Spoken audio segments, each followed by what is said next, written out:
Sur l'invitation du Conseil économique et social, la délégation des experts de Bitcoin est arrivée à l'aéroport international Bangui Poko à 9h30 à bord d'un vol spécial, puis a été accueillie par le bureau du Conseil économique et social, à sa tête son président Alfred Tainga Poloko. Celle-ci est à Bangui pour animer le vendredi prochain au palais de la CEMAC une conférence débat sur Bitcoin à l'intention de l'élite nationale et de la société civile, suivie d'une large communication sur la question à l'intention de la population.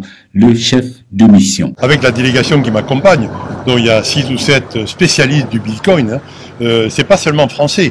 J'ai des Suisses, des Belges, donc ce sont des spécialistes internationaux. Ils étaient d'ailleurs 2 d'entre eux au Salvador la semaine dernière, où il y avait 40 banques centrales et ministres qui étaient réunis, parce que vous savez que le Salvador a déjà aussi pris le Bitcoin comme monnaie. C'est très important que les commerçants, les citoyens voient d'une manière concrète comment on peut régler ces problèmes, vous voyez. Et donc ce que nous aborderons, on peut le dire un peu avant, mais on va s'enrichir d'abord pendant 2 jours de tout ce qu'on aura entendu, mais ce qu'on voudra donner comme axe, c'est de dire, vous êtes un pays souverain, Centrafrique. Vous avez pris cette décision. On est là pour apporter des solutions techniques, concrètes, à ceux que vont poser les questions comme les commerçants, les sociétés, les citoyens.